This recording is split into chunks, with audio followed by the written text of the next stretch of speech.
Hola, buen día. Muchas gracias. Hoy voy a hablar en neutro, no voy a hablar en cordobés.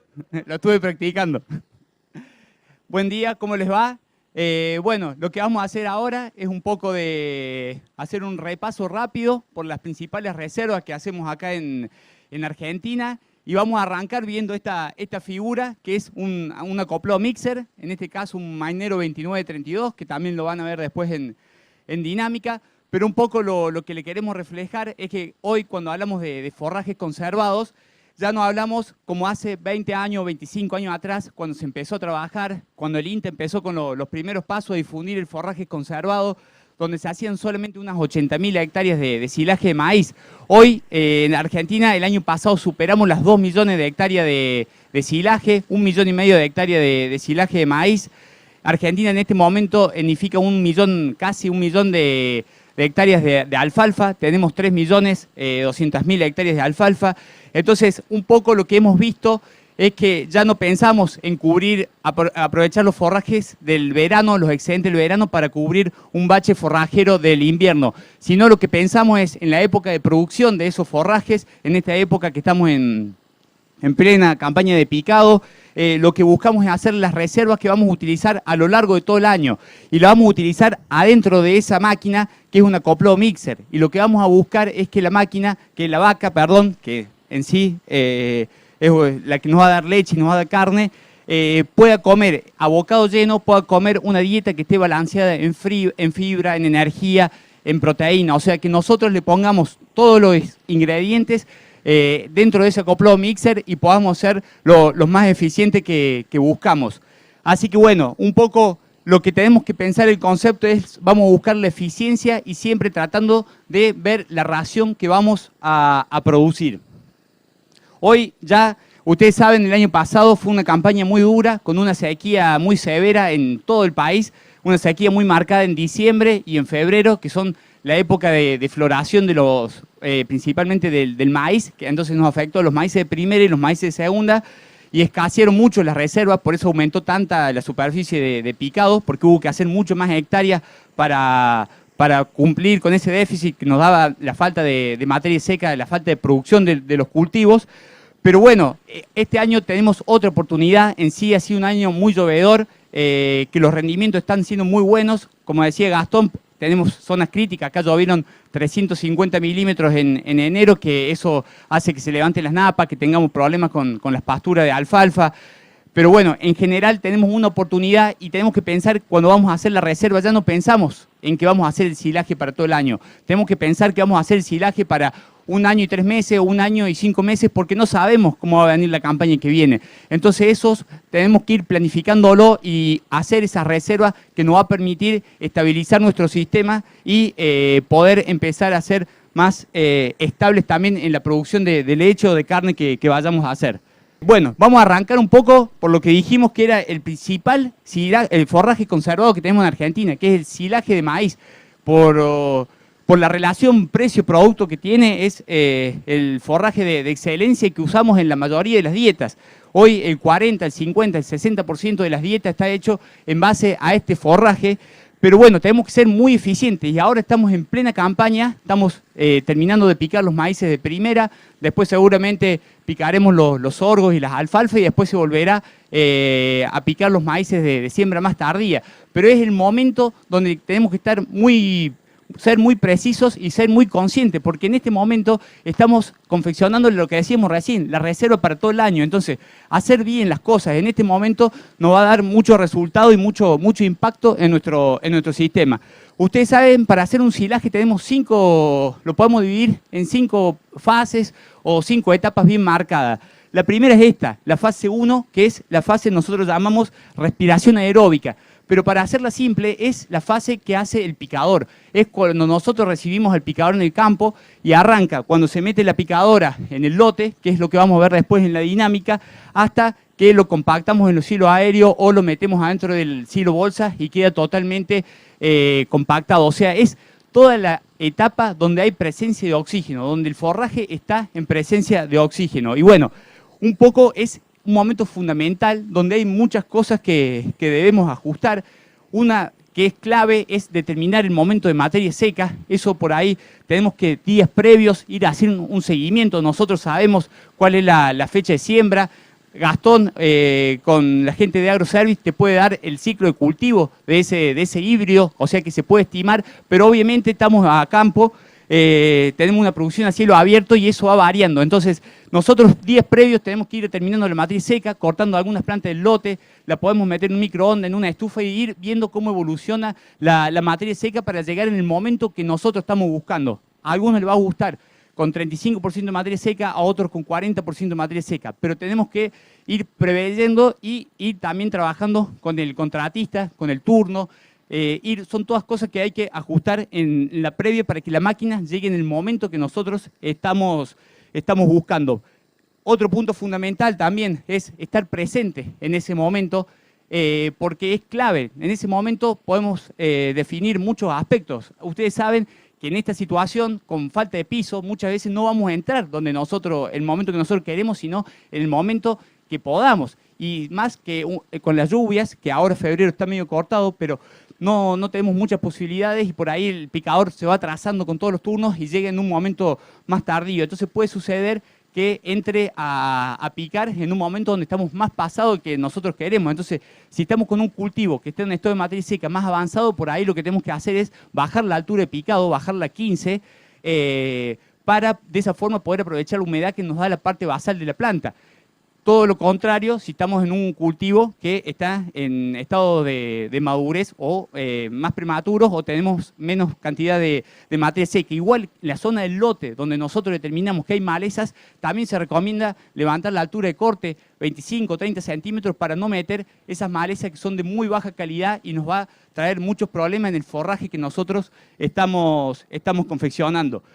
Y también estar presente en ese momento para ver qué trabajo está haciendo el contratista y nosotros ayudarle para ver qué cosas tenemos que ajustar. Bueno, un poco lo que nosotros decíamos, el silaje de maíz, porque es por excelencia el forraje conservado o el alimento que nos permite basar nuestra producción. Básicamente porque es una fuente de fibra, pero también nos aporta grano que puede llegar a ser una muy buena fuente de energía. Y es una oportunidad que se nos brinda en años como estos, donde los maíces dan muy buenos rendimientos, tenemos muy buena producción de grano y tenemos que ver cómo podemos aprovechar ese grano y ese almidón. Por eso hoy hablamos que el periodo óptimo de picado ya está entre 35 y 40% de materia seca. Un poco buscando aprovechar ese almidón y que se fije ese almidón en el grano para que sea un alimento más energético. Si nos paramos 15 años atrás, no hablamos de esto, hablamos entre 30 y 35% de materia seca. Pero ustedes tienen que saber que las máquinas evolucionaron. Esas máquinas que vamos a ver en dinámica también van evolucionando y nos van permitiendo aprovechar mucho más los forrajes y aprovechar mucho más lo que nos entregan. Un poco lo que nos permitió evolucionar fue el uso de los quebradores de granos, que antes, como la máquina no tenía quebradores de granos, nosotros teníamos que picar en estado de grano más lechoso, porque si no pasan directamente en el bosteo de la vaca. Entonces, una de las formas de aprovechar ese grano es a través de esto. Estos son los crackers convencionales, los crackers que estamos acostumbrados y los primeros crackers que vinieron al país.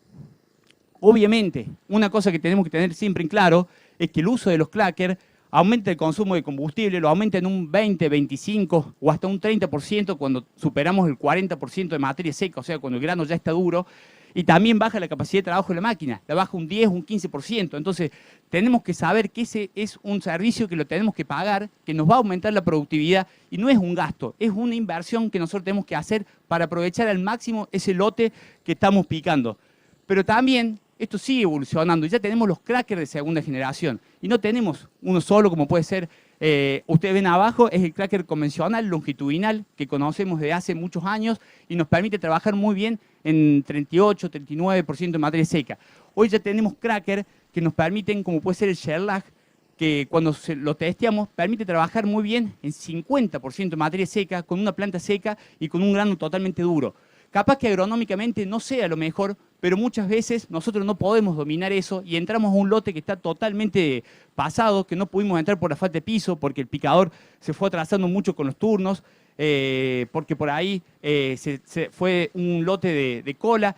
Entonces, tener una tecnología que craquee granos que están totalmente cerosos nos permite poder aprovechar al máximo ese cultivo y mejorar una situación que sería peor. Si nosotros a un maíz que está con 50% de materia seca entramos con un cracker convencional, seguramente no vamos a tener muy buenos resultados. Y con esta nueva generación, estos crackers de segunda generación, es una herramienta más, una herramienta mecánica que nos permite ser mucho más eficiente y salvar cualquier error que hayamos tenido por problemas propios o también por problemas ajenos porque no pudo llegar, no hicimos el turno a campo.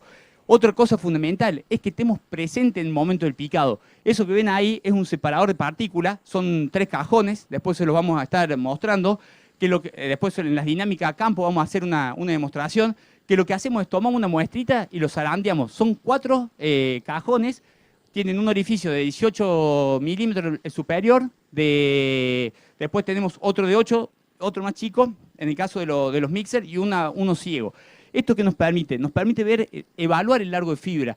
Estar viendo 18 milímetros, ¿por qué tiene 18 milímetros? Porque eso es lo que normalmente consideramos como fibra efectiva. Es la fibra que va a partir, va a pasar por el retículo de la vaca y va a permitir que la vaca rumee. Entonces, por ahí nosotros tenemos que ver si es para tambo, para feedlot, qué estamos buscando, y esto nos permite dividirlo y ver qué tenemos que ajustar. Y si estamos teniendo mucha fibra efectiva, se lo hacemos saber al picador y él seguramente va a ajustar el largo de picado. También nos permite ver qué craqueado estamos hablando. Recién estábamos hablando de que el cracker consume combustible y baja la capacidad de trabajo.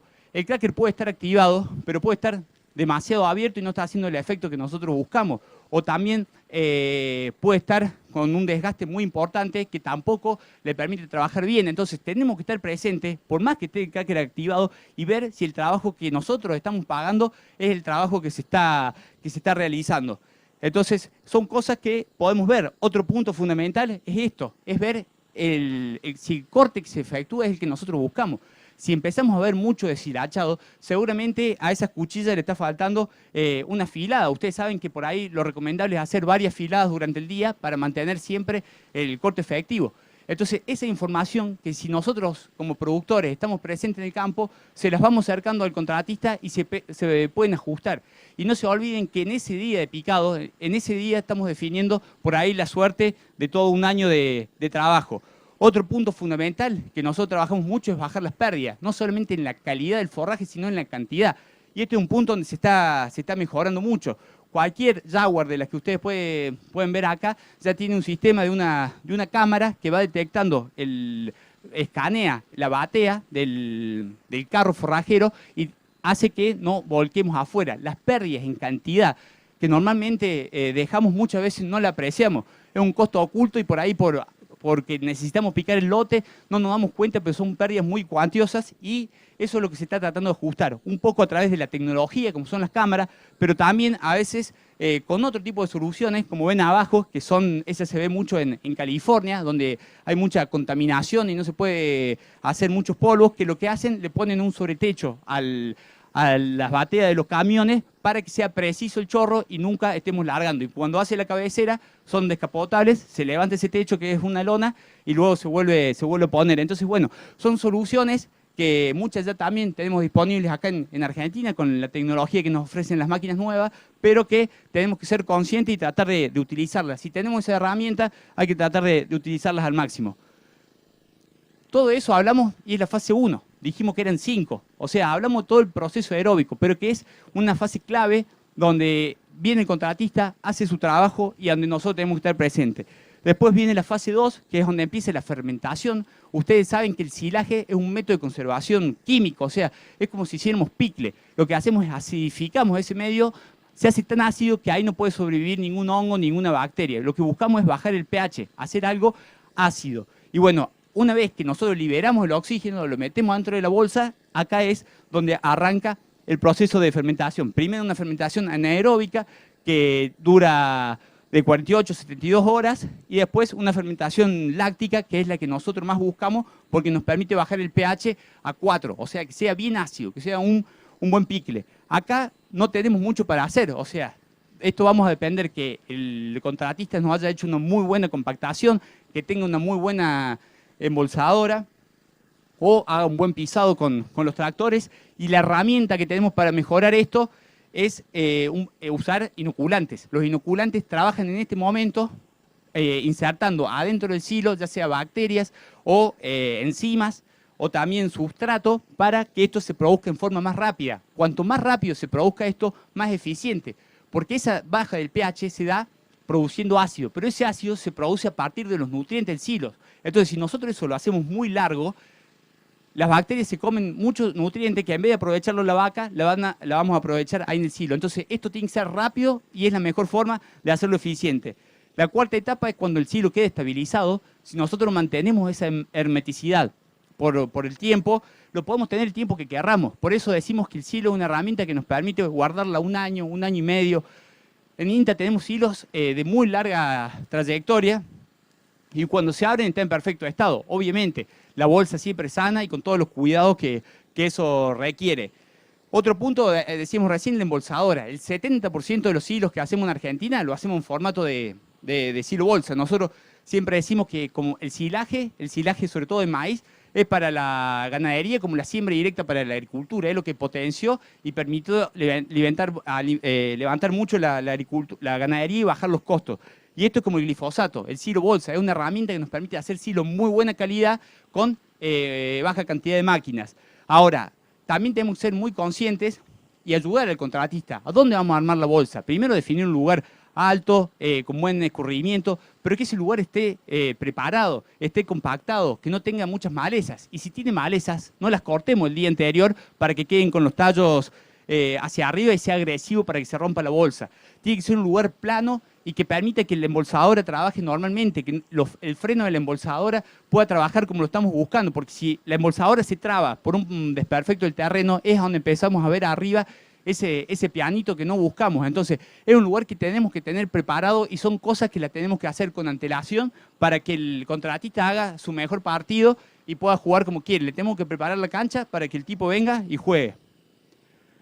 Otro punto fundamental, que hoy tenemos muchas posibilidades, es hacer análisis de calidad. Estamos hablando que lo vamos a meter adentro de un mixer, que lo vamos a meter, esto va a ser fuente de fibra y de energía. Bueno, ¿cuánta energía me da? Tenemos que saber qué almidón tiene. Y si no tiene lo que nosotros necesitamos, seguramente le vamos a tener que salir a echar grano. Usamos heno de alfalfa. Bueno, ¿qué calidad tiene? Para ver si con qué proteína tengo que compensar. Esto antes era mucho más difícil acceder a este tipo de información. Había que llevarlo a un laboratorio de análisis químico. Hoy, si bien eso sigue siendo lo mejor y lo más exacto, tenemos muchas herramientas, tenemos NIRS a mucha más disponibilidad. La Cámara de Contratistas Forrajeros da ese servicio en forma gratuita. KWS con AgroService tiene un NIRS que te da esa información.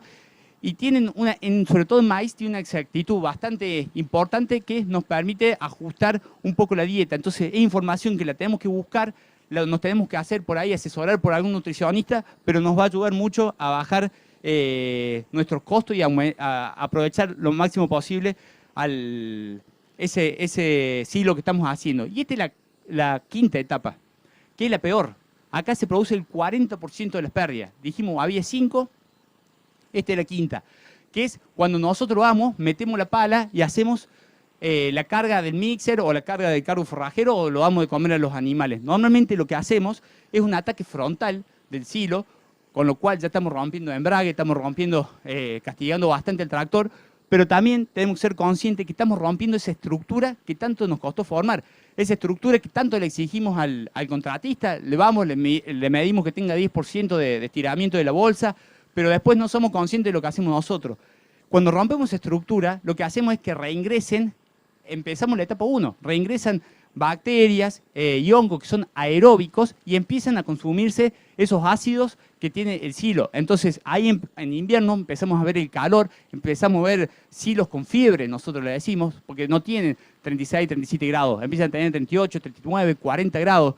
Entonces, las pérdidas empiezan a ser importantes. Ese calor que sale es calidad que estamos perdiendo y es silo que estamos perdiendo. Entonces, muy importante hacer un buen trabajo con la pala. Este es un trabajo que hacemos todos los días. Entonces, tenemos que capacitar al operario que va a trabajar en eso. Romper solamente la estructura de lo que vamos a cargar ese día en el mixer.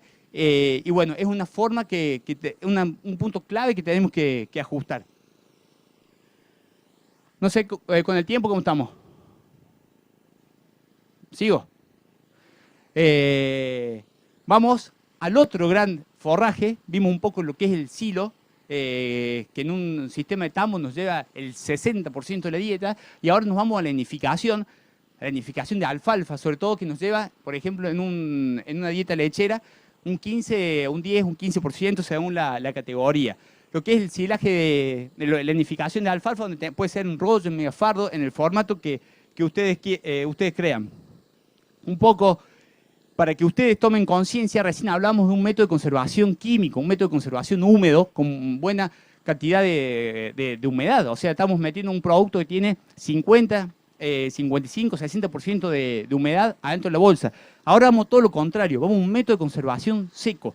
El forraje en nidificación es un método de conservación seco donde buscamos que la planta se deshidrate. Es como que no vamos a hacer picle, vamos a hacer un churqui. Vamos a buscar deshidratarlo y de esa forma podemos conservarlo. Cuando vemos allá, cuando nosotros vamos a cortar esa alfalfa que vemos ahí, que en este caso está un poco pasada, pero cuando está en 10% de floración, tiene un 80% de humedad, o sea, 20% de materia seca, 80% de humedad.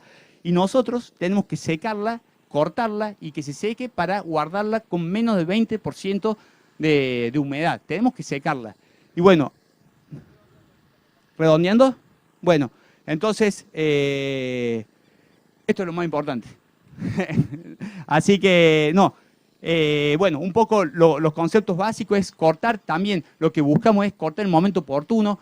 Obviamente, en las alfalfas tradicionales, entre botón y 10% de floración, a medida que nos empezamos a pasar a estados más reproductivos, los nutrientes se van de la hoja hacia las flores, hacia los órganos más reproductivos de la planta. También un punto importante que veamos el estado basal del rebrote. Si ustedes cuando vean esta alfalfa pasada, no solamente está florecida, el rebrote está alto. Y cuando pasemos con la segadora a 5, 6 o 7 centímetros, seguramente vamos a lastimar el rebrote. Entonces, no solamente en este caso estamos perdiendo calidad en este corte, sino que estamos perdiendo cantidad porque estamos dañando el corte que viene. Entonces tenemos que ajustar eso y nos va a dar mucha precisión. ¿Cerramos acá? No sé, si ustedes dicen. Así que bueno, cualquier cosa, después cuando estemos en la dinámica, vamos a hablar un poco más de todo el proceso.